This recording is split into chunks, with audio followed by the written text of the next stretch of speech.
get what the fans need, literally. All the soil, all the toil, but it's all worth it. All the verses looking all right, welcome aboard, everybody. My name is Doobyis. This is Fly Information. And today I'm talking to Roshin. He's a Toronto-based MC who's really been making some big moves, putting out a ton of music that I've been playing on ATSIC for the last 4 or 5 years now. Pretty much a mainstay on the ATSIC playlists. All the years I've been doing it. If people don't know, ATSIC is After the Smoke is Clear. That's my mix show where I play an hour worth of independent hip-hop every week with my homie DJ Dice. And that's also the only place to find these interviews in audio format. So they have been live streamed on Tuesdays over on Twitch. It's going to be Tuesdays and Saturdays because I decided to double down and take some time off through the summer. You know we bad. We gotta do this. The only place to find the audio only version is after the ATSIC mixes over at mixcloud.com/Doobyis. People think I must have had braces at some time. People think I'm bald because my hat on, but I'm not. People think I hit the barber when I did the line of myself. The shit I'm on is so crazy. I might line up myself. Riding these beats and riding the bike. The key changes, so I keep refining the hype. That's why every year you see it redefining my stripes. Rhythm streams on a dance song from rhymes that I write. Show up on an IG story of your favorite actresses. 25 girls showing ass and tits. Caption this. Racking pinion steering with an asterisk. The car can park itself as we sit past the split. Baby boy from BBRC, but back in this blasphemous. Yeah, Doobs. A lot of people go with Doobs. Doobs is a little bit easier off the tongue or whatever. So yeah. Vending machine, I drop bars. Bombing like I'm a machine, I drop mortars. Yeah, exactly. On debit machines, I drop cars. So, and just a disclaimer for people watching online right now, there is a little bit of audio lag we're getting here, so I'll do my best when this goes to YouTube. I'll bump audio around to try to match it to our lips so we don't look so ridiculous. But apologies to anybody who's tuned into the live stream. Maybe just put some headphones on and enjoy the audio version of this interview. And we'll do our best not to talk over one another. Fuck being patient. I'm real. There's like a trend. So dude, let's get this going. Oh yeah, we got nice weather here. In fact, actually, for people watching on Twitch, I've got across the street they're doing like an outdoor festival where it's like Foodie Fest or something like that in downtown Long Beach today. So yeah, stuff to watch on screen for people on Twitch other than our lips not moving. Let's just start at the start here. Like, I know, like you were with a group called BBRC for a long time. Dropped some music with them, like around 2017, 2018 type era.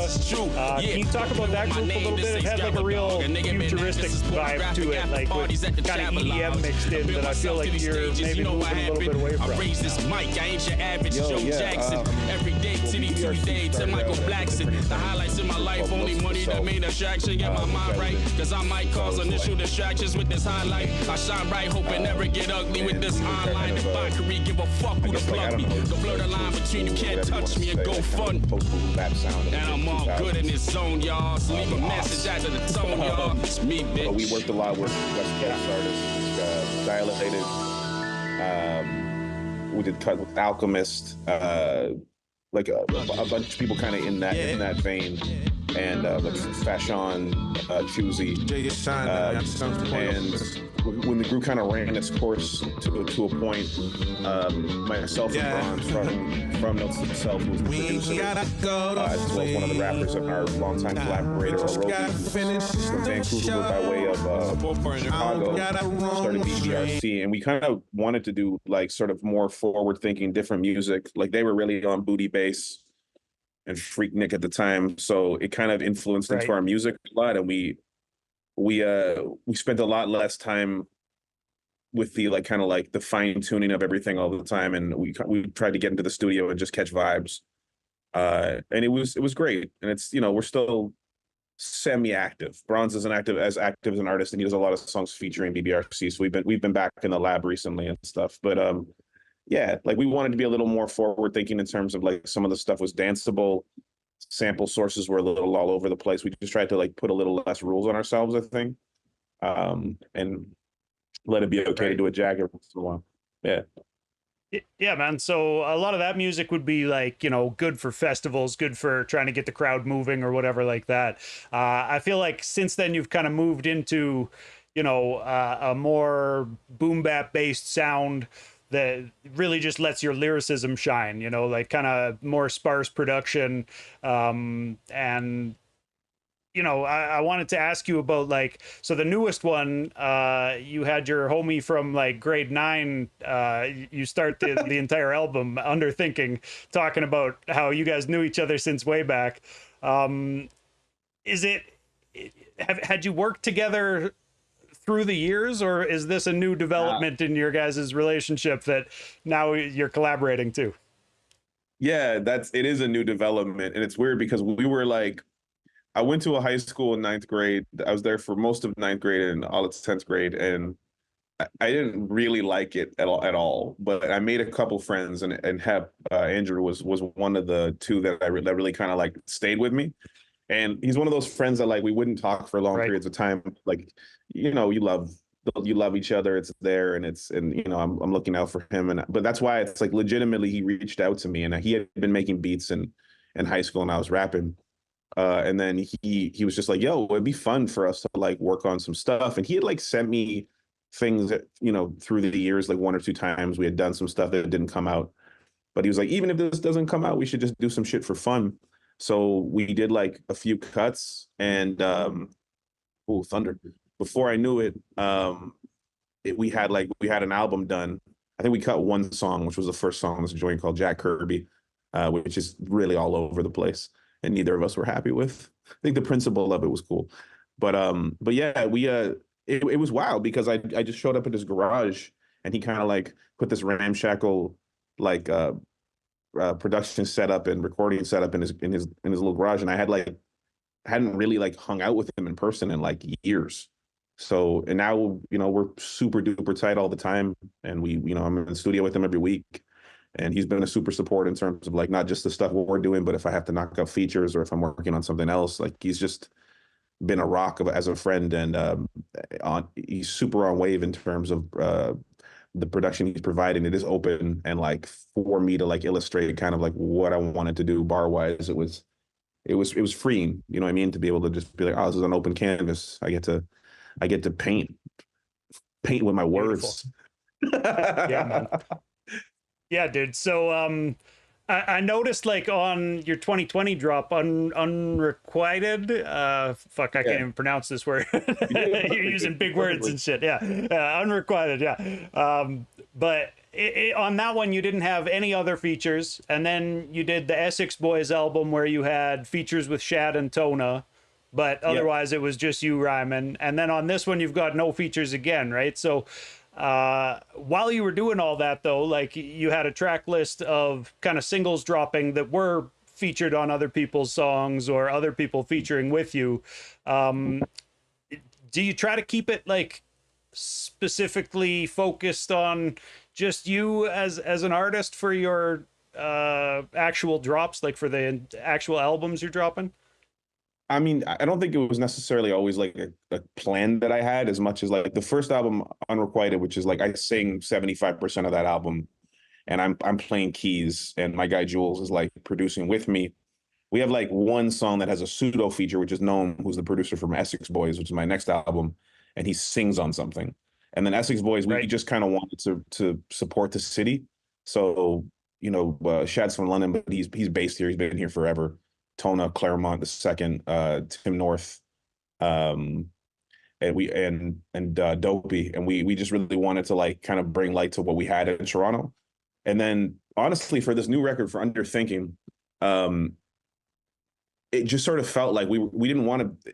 There was way less rules in terms of like song structure. So some of these joints are like a short verse and a hook, or just a long verse, and like I was okay with that. Whereas I think previously I might have been like, this needs another voice or yada, yada. Like the stuff we're doing now, since then, we've done a ton of collaboration for more music going forward, whether that's on Underthinking 2 or whatever we end up calling it.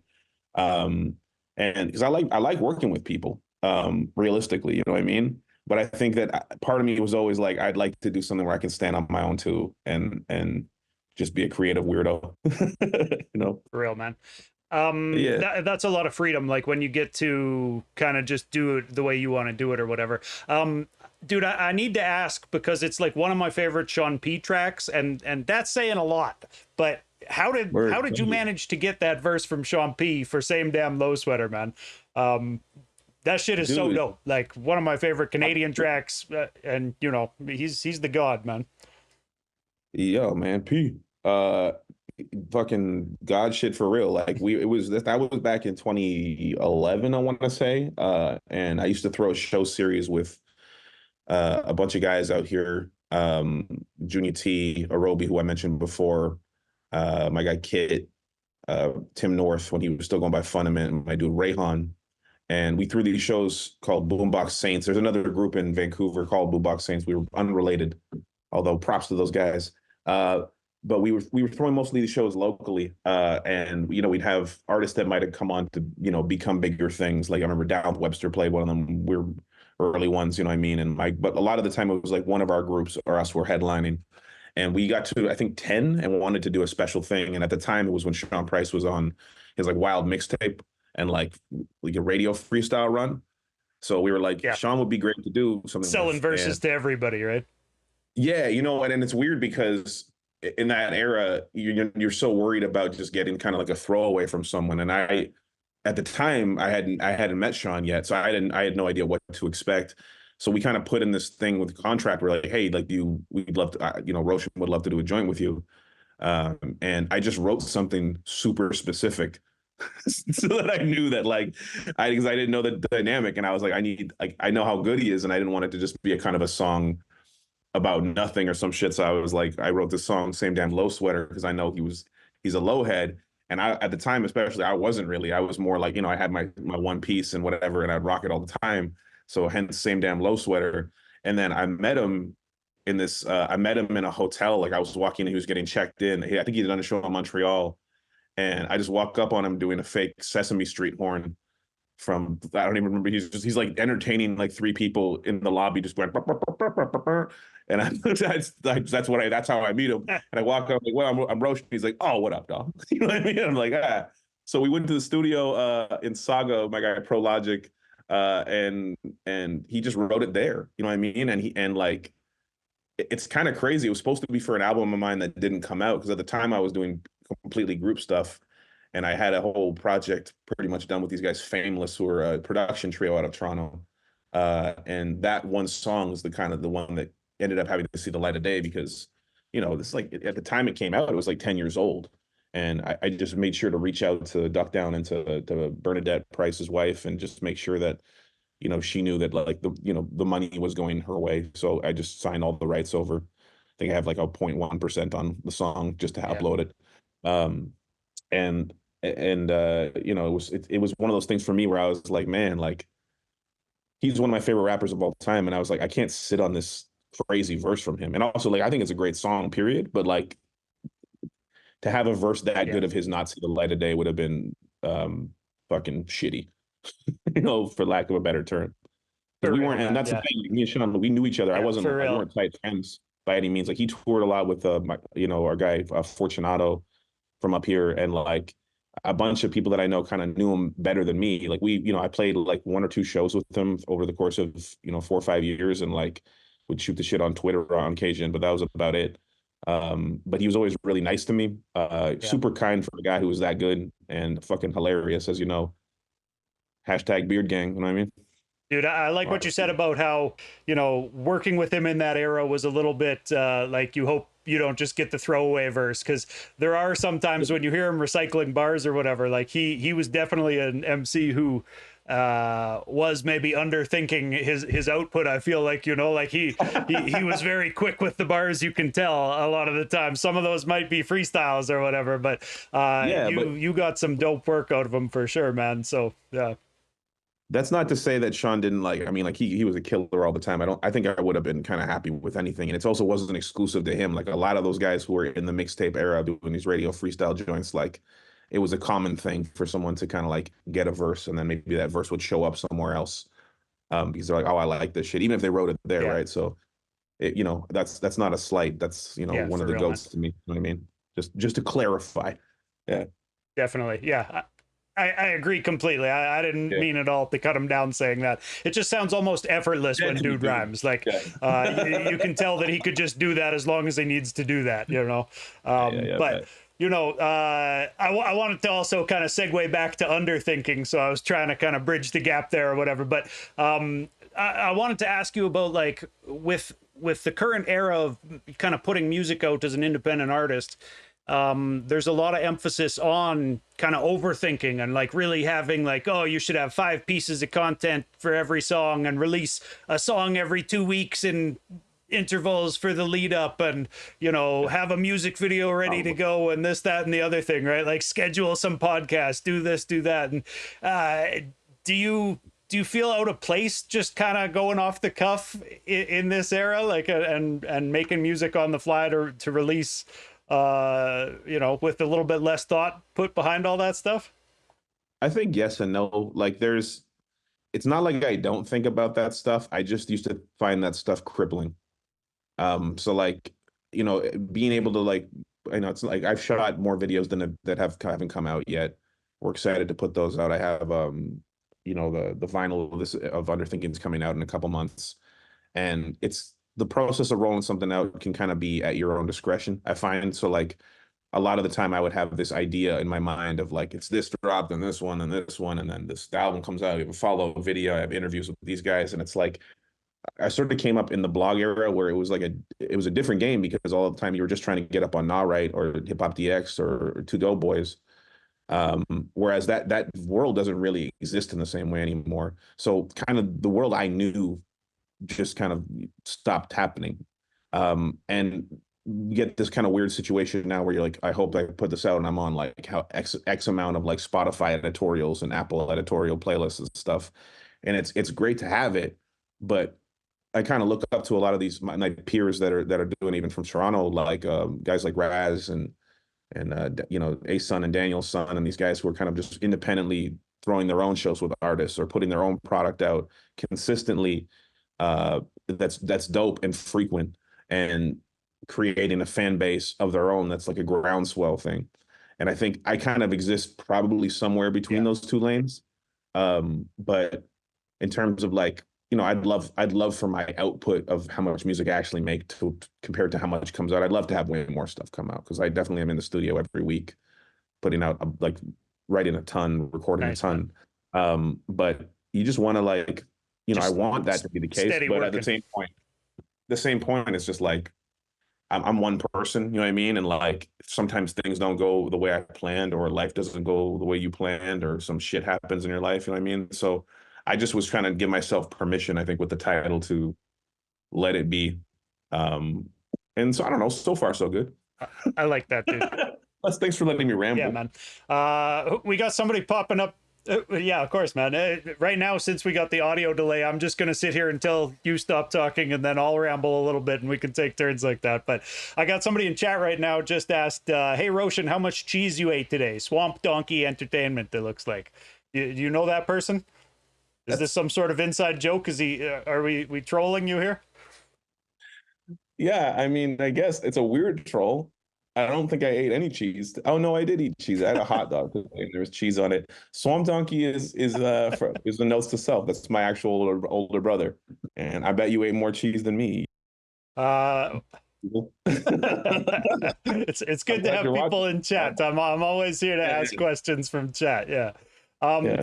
So, dude, there's a bar on Underthinking where you talk about how you're not interested in hitting the next tax bracket, where it's like, pay me in cash, I don't want to hit the next tax bracket or whatever, which, you know, I get the reference under the table, you won't hit the next tax bracket. But at the same time, it made me wonder, like, is this kind of just like musical output for the sake of musical output and creating art, as much as it is, you know, a pursuit of actual financial success? Or like, what does success look like for you, man? That's something I ask everybody.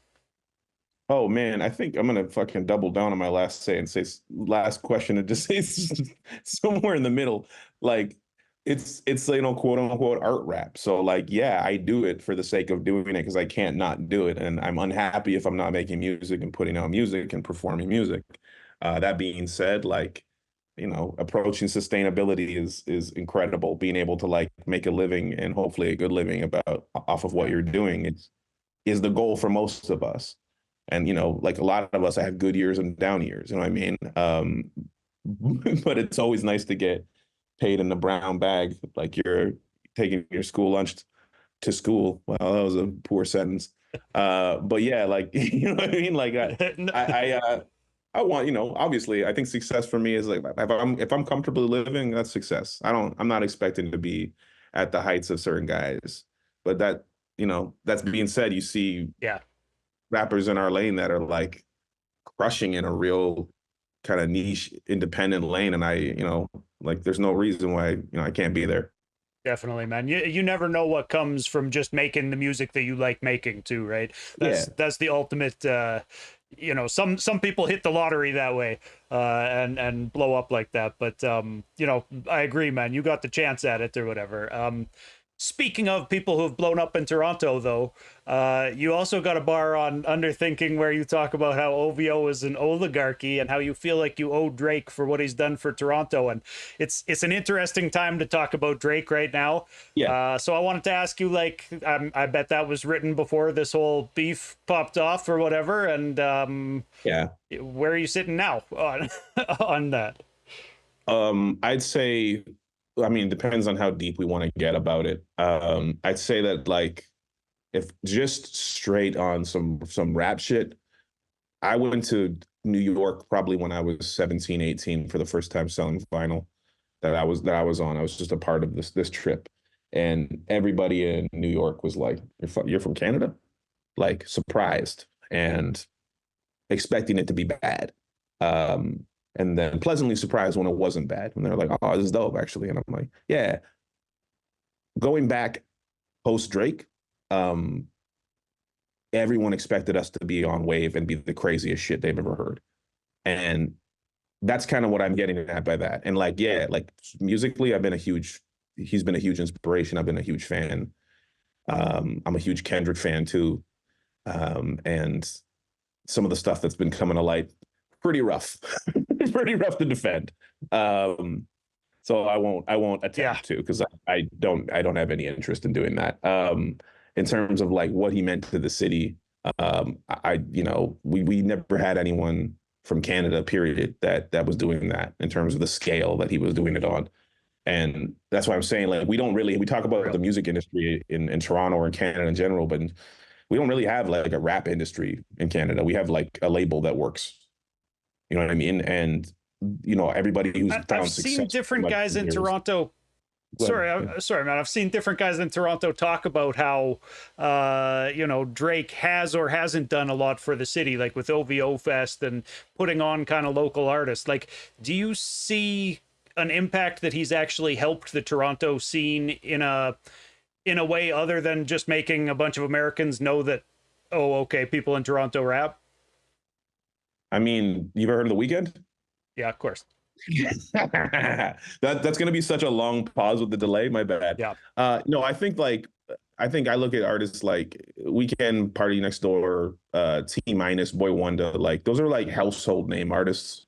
And like I think when people say he didn't put anyone on, I'm kind of like, I mean, those are, one of those artists is like arguably the biggest artist in the world after like maybe T Swift. You know what I mean? It's like, I think that he definitely did in terms of like, I don't know if I would have handled it the same in his case, but I'm not in his shoes, right? So, but I do think that it's like important to note that like there are a lot of people that kind of came along that were also Canadian, that got a lot of shine because of him, and he has put on for the city. Like they did OVO Fest where they did like a show at History where it was just like all Toronto icon performers, and the shit sold out in like minutes. You know what I mean? And you know, so I think that there's yeah, man. I think that's all legit. Yeah.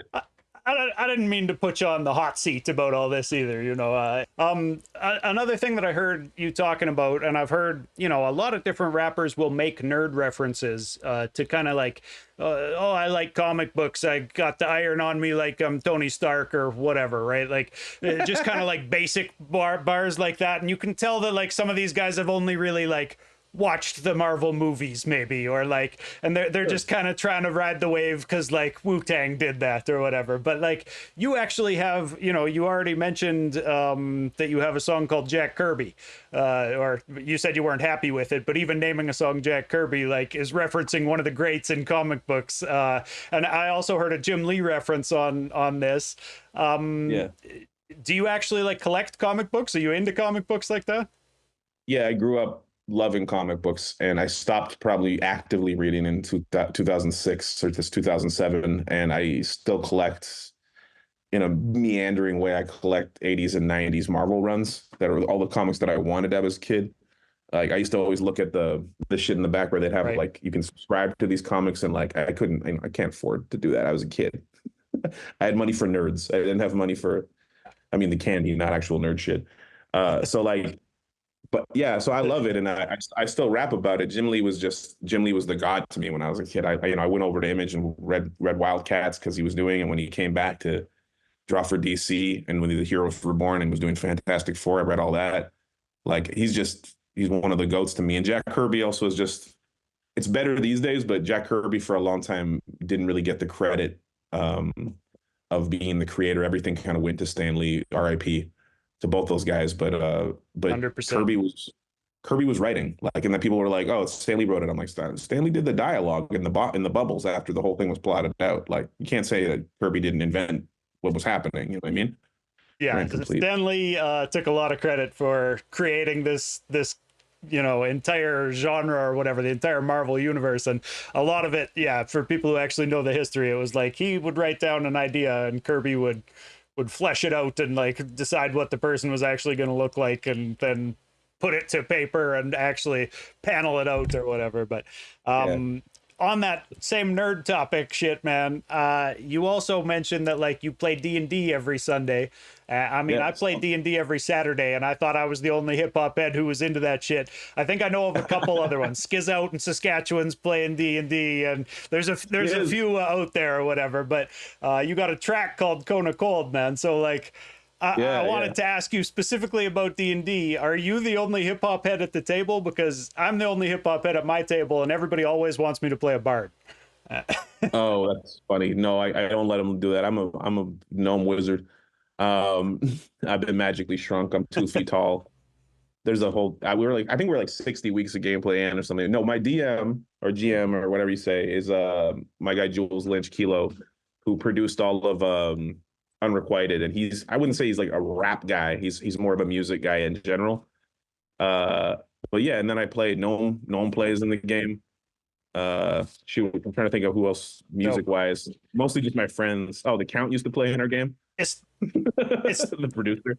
It's tough to keep a game together that actually plays weekly. You guys play weekly like that? Like our table plays weekly, but I thought it was like a unicorn table, and just we play more or less weekly. We probably play 3 weeks out of every month, I'd say. Yeah. Yeah. And there's definitely we keep, I think, like 7 or 8 people on the roster in the game, so that if people can't make it, they take a night off to go see a show or whatever comes up on Saturday nights. Everybody always has stuff on Saturdays, but yeah, man, I needed to ask about D&D because I heard the reference, and you had an entire song named Kona Cold, so I had to go there with it. Can I ask just kind of more generally, dude, like when you sit down to write a song, what does the process look like? Are you constantly writing, or do you kind of lock in with headphones for a couple hours to come up with a verse or come up with a song, or is it kind of pieced together more so? Yeah, I mean, probably mostly the former. Like I write a lot, and I have kind of like a routine where I usually record Tuesday night, so I'm writing a couple nights beforehand feverishly to make sure that I have shit ready. I like increasingly going to the studio and just writing because I'm doing it so much that it's gotten pretty easy.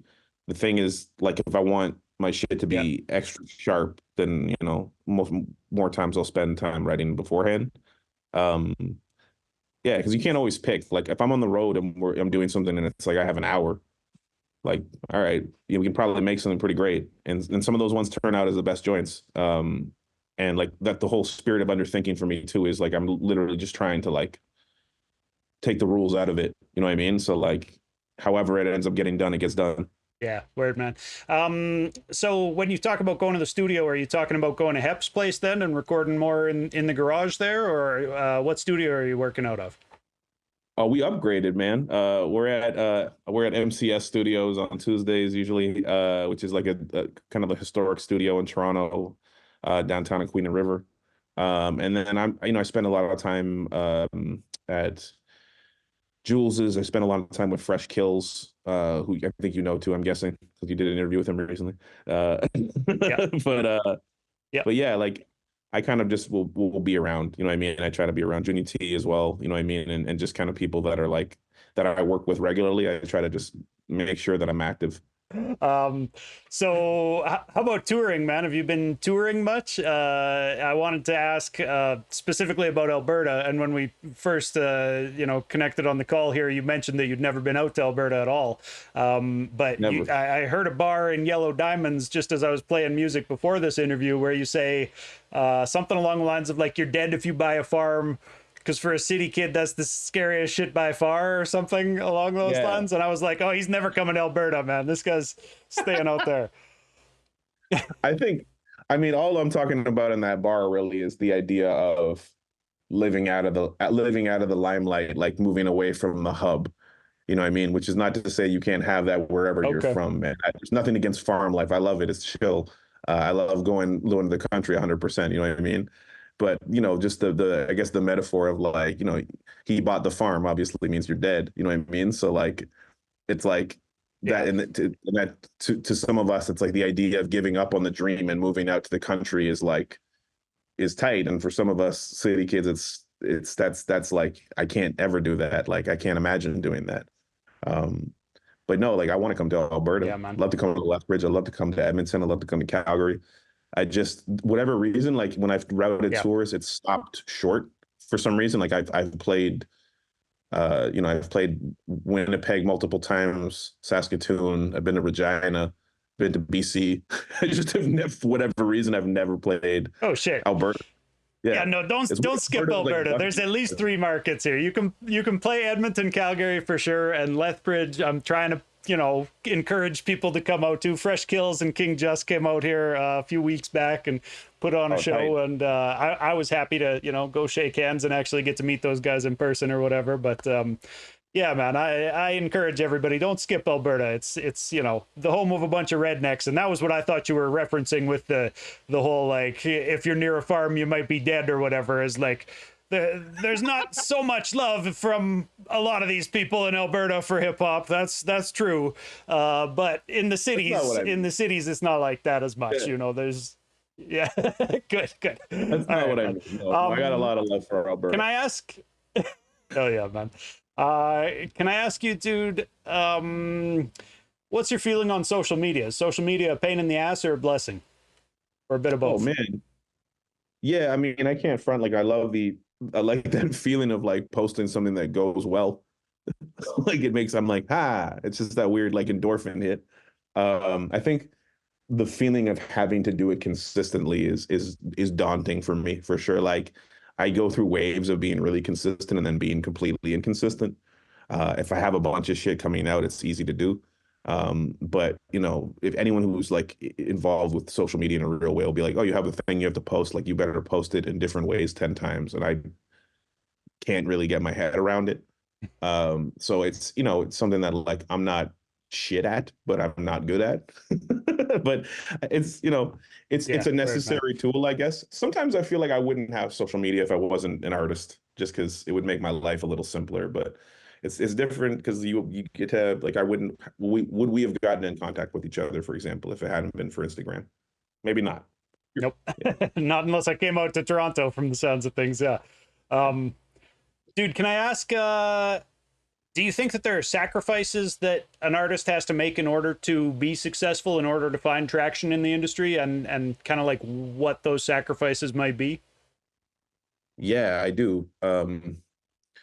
I think the main sacrifice is just time, because there's a level of dedication, not only to your craft, but about the commitment of how much time things take to produce. So it's like, it's one thing to be in the studio a lot. Like I'm good at that. I'm good at spending time writing and recording, but like the amount of time you actually have to be planning, you should be doing everything from video and photo shoots to, you know, figuring out what your next steps are, or spending time emailing radio stations, or like trying to be on a tour that's bigger than you are right now. Like that takes a lot of man hours, you know what I mean? And like, I think that the sacrifice really is time. It's like being able to see your family, or be able to be around with your friends, or just do something to chill. Like the amount of time that I have downtime and I just doom scroll because I'm like, my brain is dead already. You know what I mean? It's not because I wouldn't have rather, it's not like I don't have other things I'd rather be doing. Right. But I would say so. Yeah. Yeah. I agree with what you said about the social media being more beneficial and more engaging for artists, and that otherwise, it can turn into a doom scroll if you're not really promoting anything or putting anything out. Like it can sometimes just be brain numbing a little bit or whatever. But yeah, man, I would agree on the sacrifices comment there too, that you got to put the time in to do it. If you want anybody to notice, it's going to take some time. So there's a segment where I ask people, how important is this or that? You can be as brief or as long-winded as you want with these. Right. How important do you think it is to listen to the legends of hip hop? I think, man, I think it depends on who you are and how old you are, maybe. I think being aware of it is, I think you gain a lot from it, put it that way. And like, for me, it's incredibly important. Like, I think that I started rapping in the late 90s, and if you didn't know that shit, like, it didn't go over well. I think that, like, the thing that you see sometimes, where I see guys who are kind of in, you know, if you're somebody who's in rapping in a lane that is completely separate to that kind of shit, and it doesn't resonate with you at all, like, there's no harm in not listening to that. Like, for me, like, there's a cutoff. Like, I went back when I got older and listened to stuff way before my time, but like, my favorite Dale albums were like Balloon Mind Stayed On. And it's not that I didn't think the first two albums were great. It's just like, it was from a different era of music. And like, I like it more now as an adult than I probably did as a kid coming up. So like, I think you do get a generation of guys sometimes, what can happen if you're not listening is like, often as a rapper who's been doing this for a long time, you'll hear lines or ideas that are recycled over and over and over again. And it's not because people are bad. It's because they don't know that that's a huge line, and they don't know that this is done to death already. So that's stuff that sometimes can make things kind of boring to me, where I'm just like, yeah, like maybe they didn't come up listening to Redman or whatever, but that was like a big bar from him. And like, to me, that stuff sort of matters. Like it's the thing that separates people. If you're like a guy who leans on bars, or writing is a big part of how you're creating your art. But like, shit, man, like I try to listen almost the other way around. Like I try to stay up on like the new shit that I'm never gonna do. You know what I mean? Because like I can appreciate it as something that's just like for the art. There's no part of me that's ever gonna try to be a little baby. You know what I mean? Like, but I'm a fan. You know what I mean? I listen to a lot of. But you got to know what the new slang means, right? Yeah. Like, you know what I mean? But like, my favorite, I don't know, like I definitely am way more in a different lane than any of those guys, right? So like, yeah. For sure. Yeah. All right, man. How important is getting grants for a Canadian artist? Shit, man. To some extent, every label in Canada doesn't exist unless they have a grant system. So in a lot of ways, it's really important. I mean, you need to have financial support and backing. Like, it's not like you can catch a wave and like pop off of like a, you know, if you just have a groundswell that works, that's the best way to move. You know what I mean? If you have a song that maybe pops you on TikTok, that's another way where maybe like labels or people come hollering at you. But like, for a lot of independent artists, like, especially if you're outside of Toronto, like, there's more money coming to you, you know what I mean? And like, being able to just have financial backing to pay people and not stress is huge. You can get everything from tour grants to like being able to like I've had guys who like, they would have done the work for me on the cheap, but like the difference in being able to pay like a mix master engineer real money who you're boys with, and like support him and give him the time to actually pay attention and support you, you come out with better work. You know what I mean? Like, if you can have a grant that supports you on the road, man, that's the goal, you know, is being in front of people. So like, I think it's, you know, in some ways, Canada's really lucky that we have something like that, because there's not grant systems like that all over the world.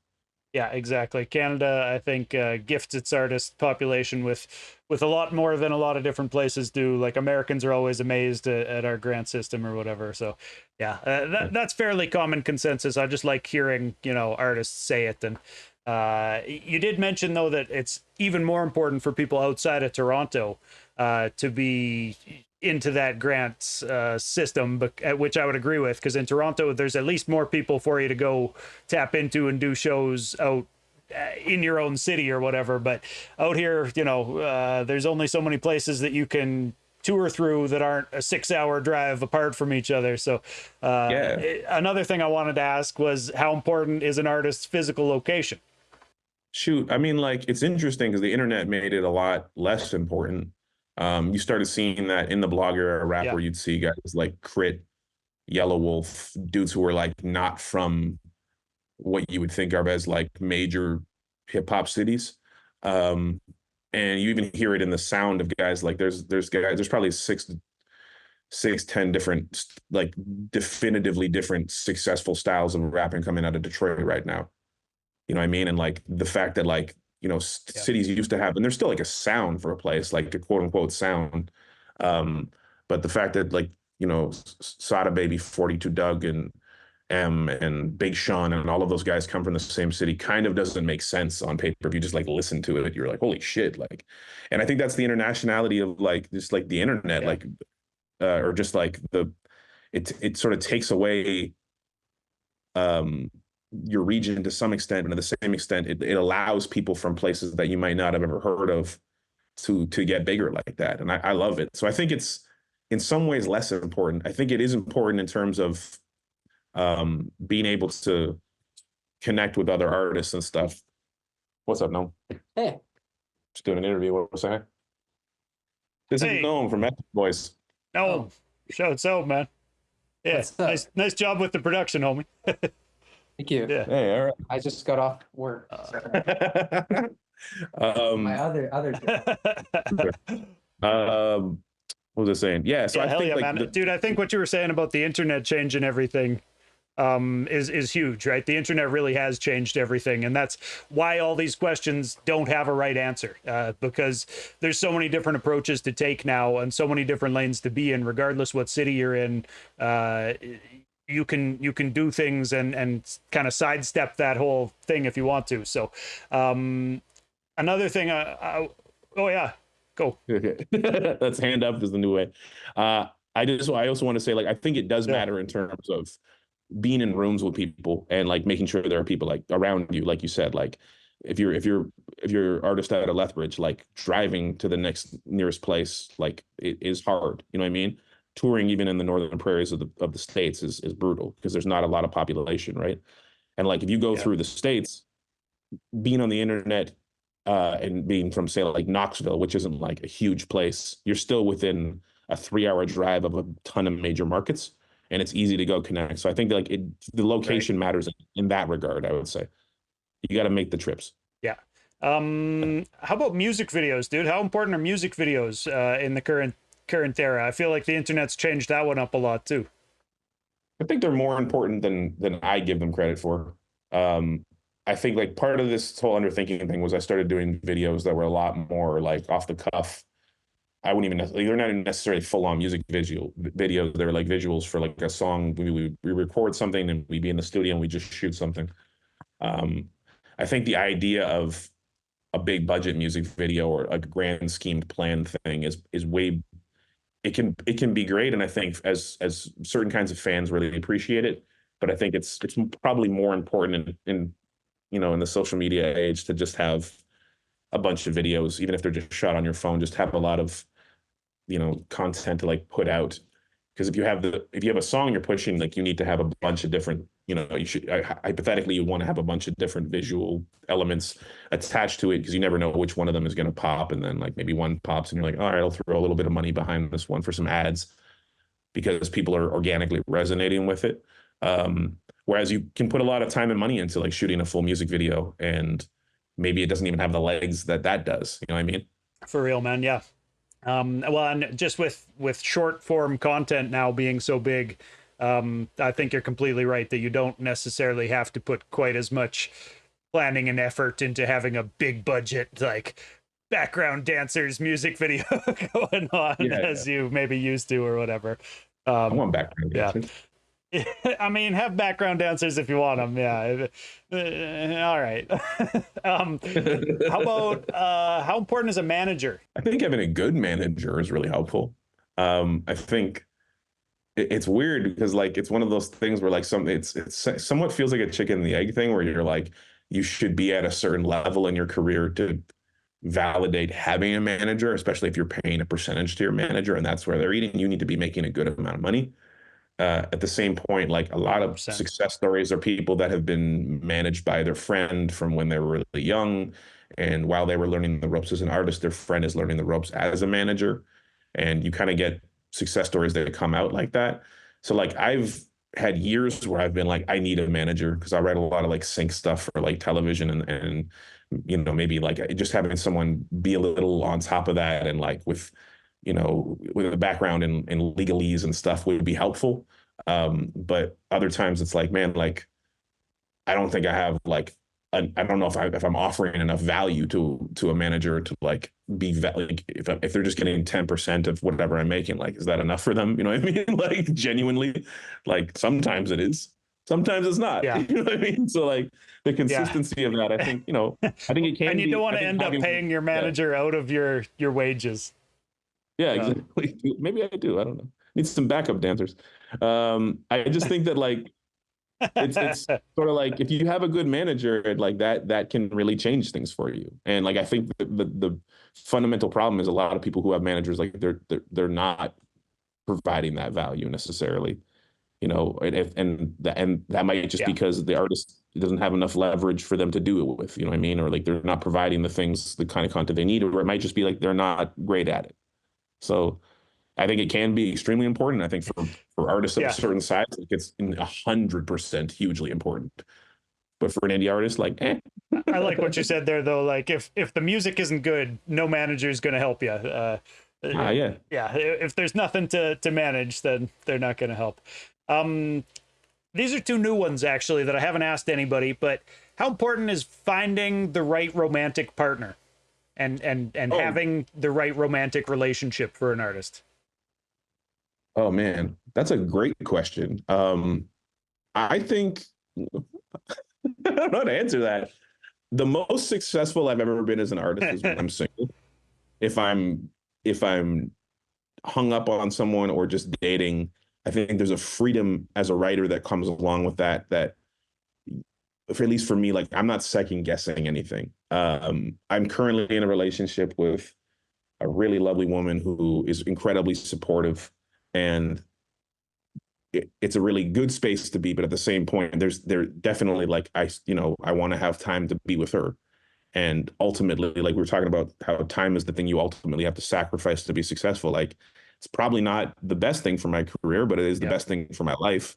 And you know what I mean? Like, I think that if you're in a tumultuous or bad relationship or someone who's demanding a ton of your time and maybe doesn't see what you're trying to do or isn't supportive of you, that's like a huge fucking hindrance, man. I've had those too, where you're just like, someone wants you to quit what you're doing and get a fucking white collar job somewhere, you know what I mean? And it's like, I think you like the idea of what you could have with me rather than like what I really want. Because for me to take, I've tried to do that. Like I remember like having a fucking production job at like a development, like web development and design place. And like, man, I was a fucking alcoholic when I was doing that. I hated it. It was being paid to not be creative and it literally soul sucking for me. So I'd rather be way more paycheck to paycheck and happy, you know what I mean? And pursuing what I want to be pursuing, you know what I mean? And doesn't mean you can't have another job and like work, like most of us do, you know what I mean? But I just think that romantic partner. You don't want that other job to be something that's going to make you miserable, though, right? Like as much as sometimes misery can fuel art. I think more good art is probably made by people who are in a happy headspace and in a content headspace and have people who are supporting them around them, rather than having people telling them to quit it. I don't know. I mean, like I've written my best stuff when I'm heartbroken. You know what I mean? Like genuinely. sometimes pulling the heartstrings and being able to find something to talk about if you're writing, especially like stuff that's like melody driven for me, is like I want to have something to talk about, and like not being in a consistent relationship gives you a lot to talk about because like you're going through it. You know what I mean? But yeah. Actually, you mentioning melody there made me remember that shit, I forget who it was, but I always ask people to give recommendations for other artists. But somebody who I've talked to in a previous interview told me, you know, check out Roshin, and I was already tapped in or whatever. But always good to spread love to fellow artists or whatever. But he mentioned like, because that guy can write like top line melodies, and he can write, you know, bars obviously, and it. Just now you mentioning melody made me think like, oh yeah, I wanted to ask you about like, do you write you know, are you writing melodies for just your own music, or do you actually like sell lyrics to people or like help other people like R&B artists or whatever write melodies and stuff like that? Is that something in your wheelhouse? I mean, I have it's like for me, like I've been definitely in rooms and spent time pitching songs to artists or writing with artists. A lot of them in kind of like the dance world.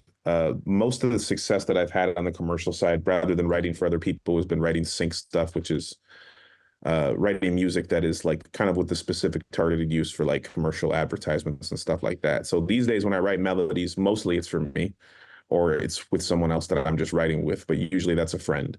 I do it, but it's like that world is to be successful and have a big hit. Like you can write a lot of songs that have a few million streams and like eat nothing, because as a writer, you're already getting screwed in that industry crazy. As a producer, you at least usually get like an upfront fee and you'll get more percentage of the song, even if you spend less time on it, because a lot of writers are doing like revisions and shit. So it's like you're working real hard for like a small percentage of a song that like in the streaming era, it's like, if this isn't on radio, like you're not getting paid.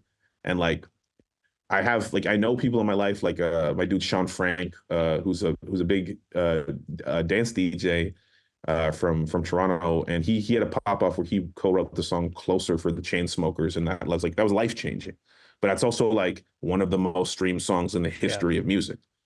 So it's like having something like that, 1 in a million. Yeah, you know what I mean. And it's not to say that he's like, and he's a great writer, you know what I mean, and like straight up. And it's like, but I know other guys that are like real great writers who have been in the room and have had so many near hits. You know what I mean?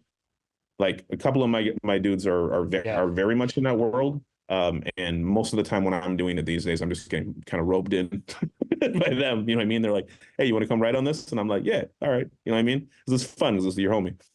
Yeah, weird. Makes sense, man. So back to these. How important? I got 2 more for you. How important is pressing vinyl? Is that something that people should be doing in 2024 still? I think, again, it depends on your lane. I think for me, yeah, it's important because the kind of listener I have typically are people that care about physical products, and vinyl is kind of the name of the game. Cassettes are coming back. I feel like CDs are not far along from being cool again. Like my 12-year-old nephew is super infatuated with the idea of having CDs and like looking through booklets. And that's tight. But I think, I mean, it's weird. Vinyl's had like a real up and then kind of came down again mode in independent rap shit. There's a lot of like, you know, there's a lot of cool shit people can do now in terms of pressing like interesting, like, you know, color patterns, splatter effects. My dude Moss over at Night Kitchen Pressing was telling me they pressed a cigarette into wax. You know what I mean? Like that shit like that is like bonkers as an art piece to have. You know, like my guy Bozak Morris did like a bunch of different versions of the Toronto tape he just put out. And one of them has like a TTC subway line like splattered like a grenade hit it throughout a clear vinyl. And it's like that shit to me is crazy. I think that it's also fine to do a straight up black vinyl. You know what I mean? I think that Underthinking is almost 100% going to be entirely that. I was on the fence of doing like, we'll do a special edition one that's going to be the same, you know, the same color, like pastel yellow with an Obi strip. And like, you're just kind of like, at some point you got to let your music live. But I think like if you're regularly on the road, having product is really important, whether that's vinyl or tapes or shirts. You just need merch. And like, I think people want to be able to listen to it, you know what I mean, in some form or fashion. Definitely, man. So this is the other new one that I wanted to start asking people, because all these questions are things that I think I'll get answers on both sides. Some people will say it's important and others will just be like, nah, that doesn't fucking matter. But how important is being physically fit for an artist? You see any importance in that? I mean, I think being physically fit is tied to your self-worth. Like, I'm not in great shape. I'm in better shape than I was because like I'm making a concerted effort to like bike and play ball a lot. I think that in some ways, hey, perfect. Then you're the perfect guy to ask this question. Yeah, right like I think that it makes me feel better about myself and my life decisions. You know what I mean? Like, it's weird. Like, I just took like a month off drinking, and like the month is now passed. But like in that period of time, it's like I wrote less because there's a lot of associations with having a couple drinks and smoking a bit of a joint for me that like means write or it means record. And it's just these associations I have with whatever drug it might be.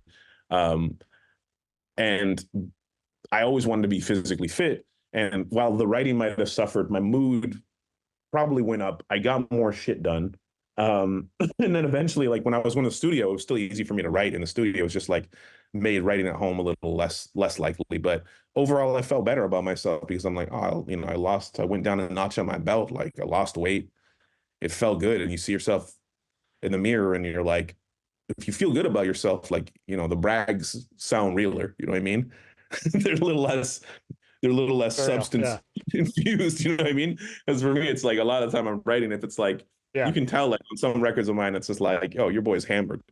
You know what I mean? Like it's like it sounds smooth, but it's this kind of which can be fun too. That can be a vibe, yeah, I think it's weird because like a lot of our favorite artists, like not just rap, but like, you know, listen to like a lot of music in the 70s. It's like these guys were just like fucking heavy on heroin. You know what I mean? Or just are like blow out of their fucking face. You know what I mean? And like it's. Dude, just to interject, I used to work at an SCS, like at a supervised consumption site here in Lethbridge. It was the busiest fucking supervised consumption site in the world. And so you're supposed to be like, you know, making relationships with the people coming through there or whatever. And, you know, I as soon as they heard that I rapped, it was like, okay, well, let's freestyle together. Like everybody wants to make you rap. So I was like, okay. And then as soon as I'm freestyling with clients, the management started seeing like, yo, this guy's building like real relationships with clients so that like, you know, when they want out of this life, they'll have somebody that they trust enough to ask for it. And so they put me in a position where for 2 years I was recording music 5 days a week at a supervised consumption site, you know, like fully funded program or whatever. And that was what I always told people, man, was like, do you know how much music in the 70s these rock stars were making on heroin? Like, it's not that fucking weird, really. you know? No. For sure. It's not something I would recommend, but it's been done plenty. Yeah, man. Like, I just think that it's weird because so much of this shit is tied to like poor mental health is weirdly like a really great writing tool sometimes. Like when I'm heartbroken or when I'm fucking like desperately in need to like smoke something or whatever, like I'm writing really well sometimes. And sometimes being in a good space isn't conducive to writing really well. But I mean, in principle, I think eventually you get there. I just think I'm not there yet. Like I can write sober and be fine. And I like a lot of the shit I do, but there's definitely like, I think, sorry if I'm talking around this, I feel like generally like there's a self-worth element to this shit that like, if you don't, when you reach that goal of like, I like myself, like hopefully like your art kind of comes along with it. You know what I mean? Because I think for a lot of us, the art is the thing that props us up because we don't like ourselves very much.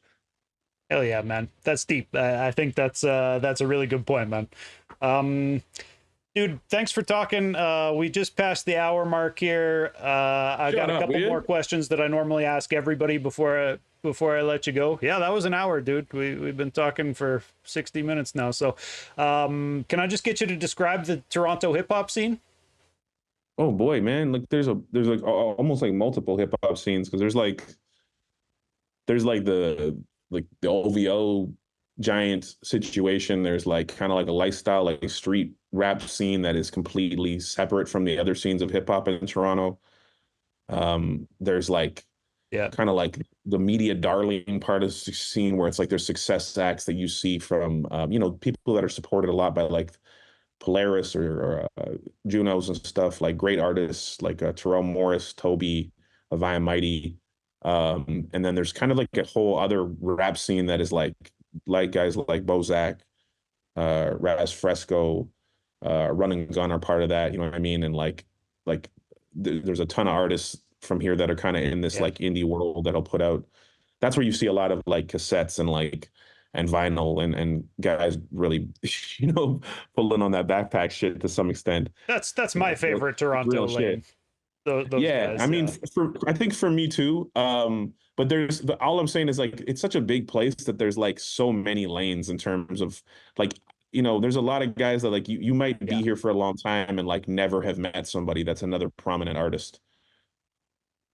Just because you don't really like your lanes go like this. They cross paths, but they're not, you know, I'm not going to get called to, you know, to open for like, you know, like a fucking certain kind of artist coming to Toronto. But just like my sound doesn't make sense, but like I will get called.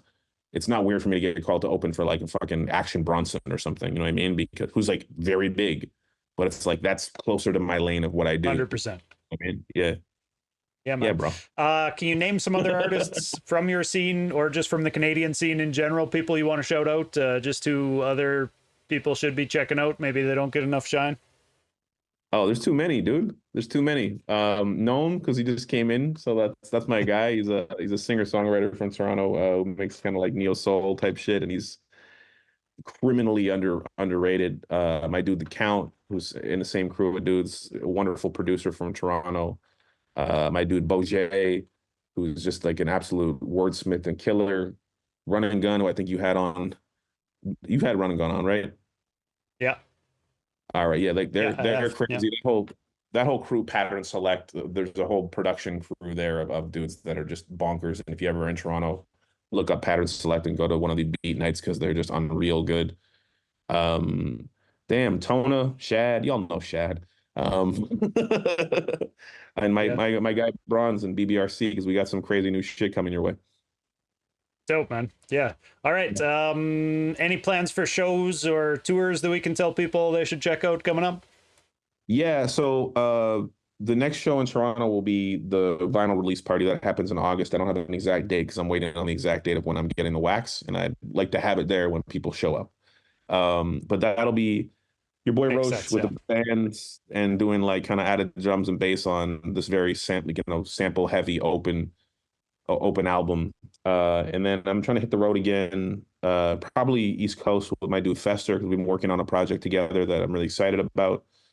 And then, you know, probably Lethbridge, I'm assuming, you know what I mean? But I'll be on the road, man. I went to the States earlier in the year and I got to get back already. I miss it.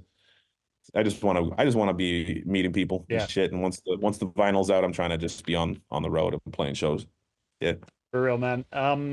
What's the best way for people to support you or other artists who they like? Oh, shoot. You can follow me on any of the socials. I'd love a follow on Instagram or on YouTube, Bandcamp. You can buy my music as direct support if you want to do that. Shit, dog. So many great ways, but just, you know, pick whatever you're most comfortable with, where you listen to music or where you follow people who are music, and give me a shout. I'm an accessible guy, and I like hearing from you. Buy some music, even if it's only online. That's great. What I tell people. Even digital music counts. Yeah, for sure. People listen in different ways. Sometimes people are just like, they're stream heavy people, and it's like, that's fine. You know what I mean? Like I have a Bandcamp account. I buy albums and stuff, but most of the time I end up listening to it on a different medium anyway. You know what I mean? But it's important to support your local artists because you know they make. I mean, streams just aren't paying anybody's bills. That's the reality, no. You know. So I always make sure that people, if they're just casually and they stumble across this interview, I want them to know you got to do more than just stream. Buy a ticket, go see the show, buy some merch, do something other than just streaming. Yeah, listen to Doob. Nobody's being paid from Spotify, so hell yeah, man. It's a way better answer. And check out After the Smoke is Clear. That's That's absolutely. you know, after the smoke is clear, I'm playing people across the map every week, so that's a great place to tap in. But yeah, dude, I appreciate you doing this. Big ups. I'm looking forward to hearing all the new music you say you're releasing and been recording. And yeah, man, looking forward. If you come through Lethbridge, let me know. We'll come shake hands. Yeah, we're gonna hang out. You're gonna take me to your favorite restaurant? Sure. Yeah. There's only a few of them that are worth eating at here, but yeah, I'll show you, man. I mean, actually, the place that Kills played is like a block that way from my house. So, you know, that'd be the place you played. Actually, probably if you did come here, it would be a block away from my place. So you can come back and smoke a blunt with me after, man. I'm with it. All right, bro. Dude, thanks for doing this, dude. Yo, thanks for having me, man. I really appreciate you and always supporting not just me, but all the artists across Canada. We love you a lot, bro. For real. Thanks for watching. My name is Roshin. You can follow me at Roshin BBRC. Hey. All right, everybody. So again, apologies for a little bit of delay. It might have been a little bit choppier of an interview than sometimes we have. I was doing my best not to interject and, you know, say yup, because that just didn't work with the audio delay. So it was what it was. I had fun talking to Roshin. You should definitely check out Roshin's music. He's dope as fuck. His new album's called Underthinking, and yeah, definitely worth looking into that. If you don't know, After the Smoke is Clear is the mix show. Mixcloud.com/Doobyis is where you can find that, and as well, Doobyis.com is a thing, so Doobyis. Thanks for joining, everybody. Catch you next time.